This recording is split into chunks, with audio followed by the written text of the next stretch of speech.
Everybody's chasing work-life balance, but let me tell you something. Work-life balance doesn't exist. And the more you chase it, the more frustrated you'll be. The truth, you don't need balance, you need priorities. Balance sounds nice, but success requires seasons of imbalance. Welcome back to the Marcus Allgood Show.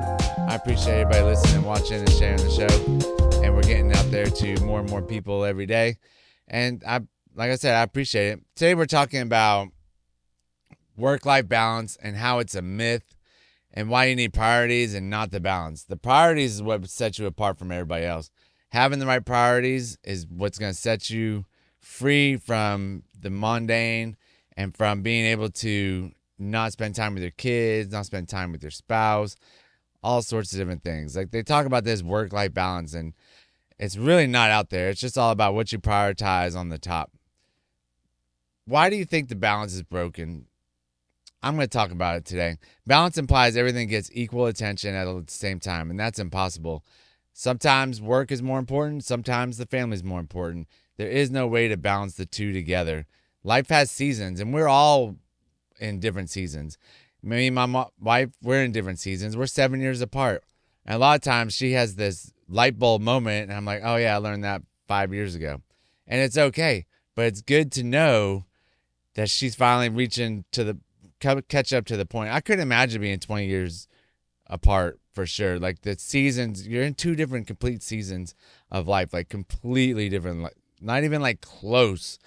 So sometimes your family needs more, sometimes your career does, sometimes health, and it's okay. It's okay to be in that season where you got to focus on the work more, or you got to focus on your family more, or you got to focus on your health. Your health should be a top priority anyways.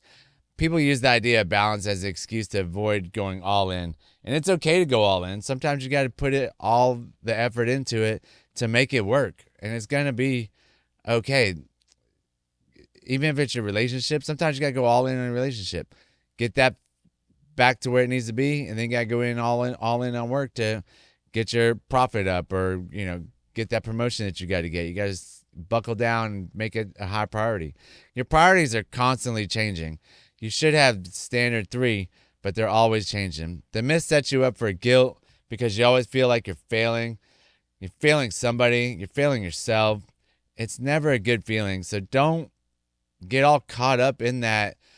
I got to have work-life balance. Like prioritize what's important to you and what's important to your spouse and your kids, and figure it out. Like switch it up. Let them know. Talk to them. Tell them, look, this is the season I'm in. I have to figure out my job or my business, and then we're going to get back to taking care of y'all. We're not going to ignore y'all, but we're just not going to spend as much time together. And then once that season passes, you're going to spend more time with your loved ones, and it's going to be good. It's actually a better relationship at that point. So one of the truth bombs I got today is if you're trying to keep everybody happy all at the same time, you'll end up empty, burnout, and frustrated. There's just no possible way to keep everybody happy. I pretty much don't try and make everybody happy. I just, whoever's in front of me, I try and help them as much as possible.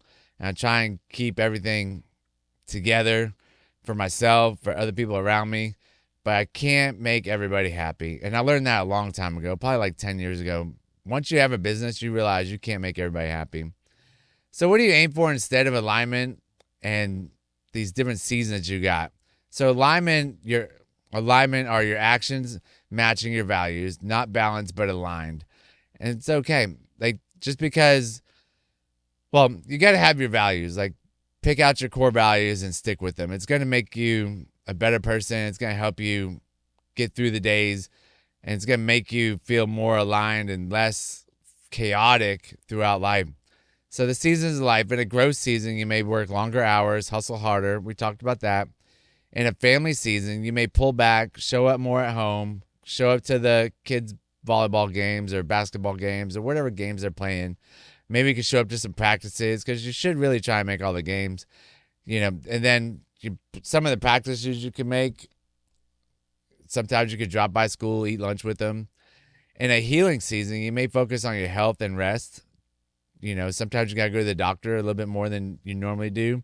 Instead of ignoring that pain or ignoring that saying, I don't have time for this. I have to work. I have to be there for my family. I don't have time for these aches and pains or this bloating sensation I have. I'm not going to go to the doctor. Sometimes you got to go to the doctor to be present with your family, to slow down. It's usually your body telling you something. So balance isn't simultaneous. It's sequential. You tilt where you need to tilt and then readjust. It's a balancing game pretty much. You're always leaning into one side or the other. You just have to figure it out, like where you're at, and be comfortable where you're at. And if you're in a season of growth, be in that season. Don't try and fight it. If you're in a season of family, be in that season and don't try and fight it. Don't sit there and worry about, oh, I should be doing this at work, or, my business is failing. Hopefully it's not. Hopefully you're in a better spot to where your business isn't failing, but you get to be able to spend time with your family. Practical steps to ditch balance and live with priorities. Decide your core priorities: family, faith, business, health. Order them. Think about what you want to do. I prioritize health, family, faith, business, and then recreational stuff after that. So I'm like, my golf game is terrible because it's so far down the list. I could bump it up, but that's just not the season I'm in. The season I'm in is my business and my health. I still work out every day. That's top priority. So then you got to communicate the season you're in. Like, talk to your family, talk to your friends, talk to everybody about it. Be clear with them and your team so they understand the why. So why are you in this season? Because this is what we need to focus on. Set non-negotiables. What won't you sacrifice no matter what? Date night, gym, morning routine. My wife and I go through different seasons of being able to do date night on Friday nights. This past summer, we didn't get to have very many. We have more during the school year for some reason. Gym is always on my top priority list. Morning routine, it's always the same. And those are kind of like the easy ones to get in. But date night's a harder one for sure. But we really like to prioritize that during the school season. You got to audit weekly instead of chasing balance. Check alignment. Am I living according to my priorities? And if you're not, then get back to them. Write them down. Figure out what your priorities are and what's going to make you happy and what priorities make you happy for sure. So one of the closing challenges I got today: stop chasing balance. It's a lie. Start chasing alignment. Pick your priorities. Own the seasons you're in and live without guilt. It's going to be okay. Balance doesn't make you great. Commitment does. And that's the pod. I really appreciate everybody listening. And go out there. Don't worry about the work-life balance. Figure out what season you're in and step into it. Lean into it. That season's going to end soon. And then lean into the next one. I appreciate it. Go out there and share this for everybody. Thank you.